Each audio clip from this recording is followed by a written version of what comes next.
2010-এর পর আবার champion Spain. স্বাভাবিকভাবেই তাদের আজকে উৎসবের চেহারাটা আলাদা, আনন্দে মেতেছে স্পেন মেসিদের হারিয়ে 2010-এর পর। তবে এটা সত্যিই ডিজার্ভ করে এবছর স্পেন। লুই দে লা ফুয়েন্তের কোচিংয়ে স্পেন যা ফুটবল খেলেছে সেমিফাইনাল এবং ফাইনাল, এরপর স্পেন চ্যাম্পিয়ন না হলে সেটা সত্যি সত্যি অঘটন হতো।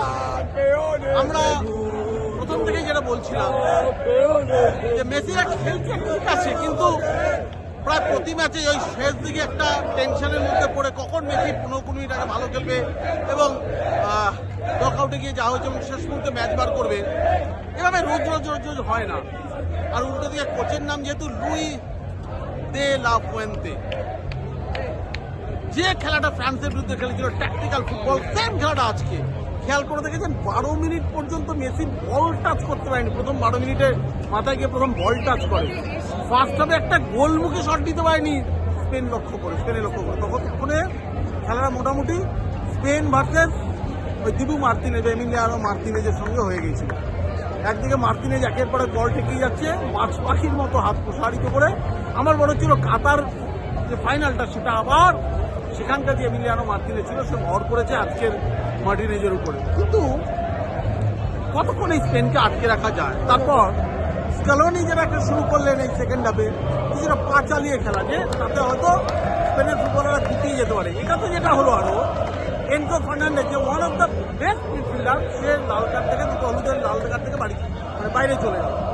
10 জনের আর্জেন্টিনার পক্ষে স্পেনকে আটকানো সম্ভব না। তবুও চেষ্টা করছিলেন ওই মেসিকে সামনে রেখে 6 মিলে একটা ডিফেন্স করে যদি টাই ব্রেকারে ঠেলে নিয়ে যাওয়া যায় তাহলে এমিলিয়ানো মার্তিনেজ আছে।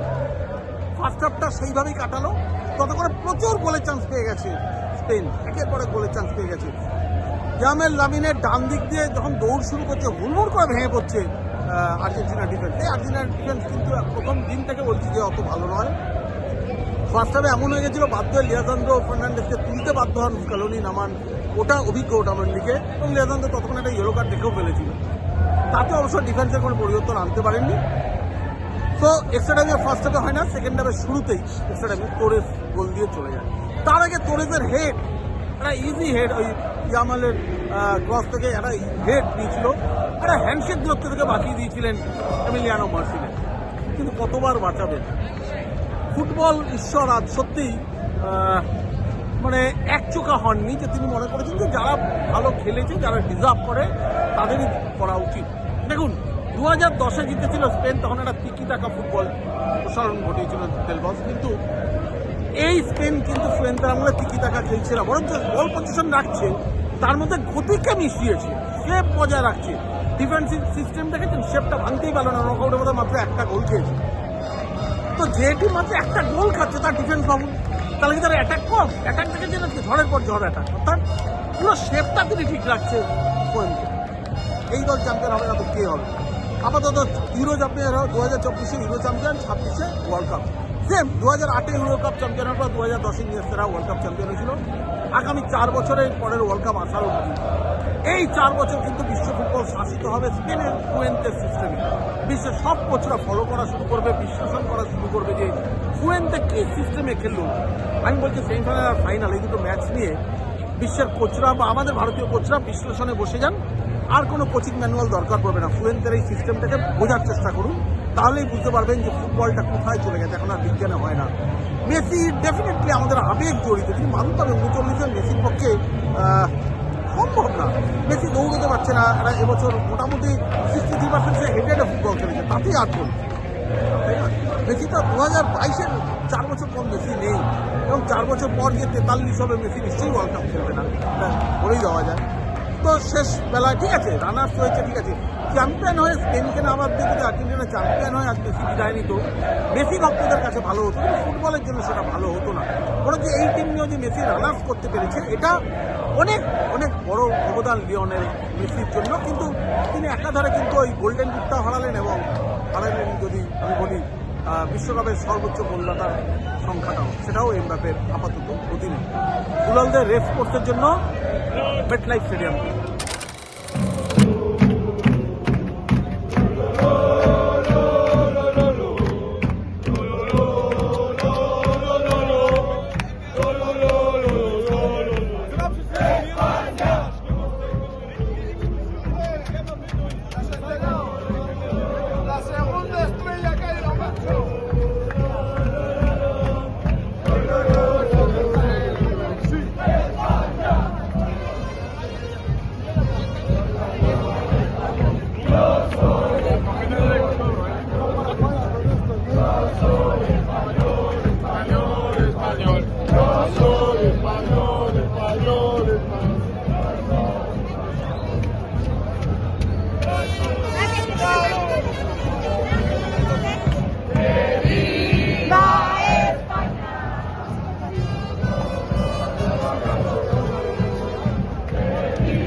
tanto quello, è una generazione che...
Que te anima, te anima, te anima, te anima con el alma, el alma, el alma, el alma y la garganta, garganta, garganta.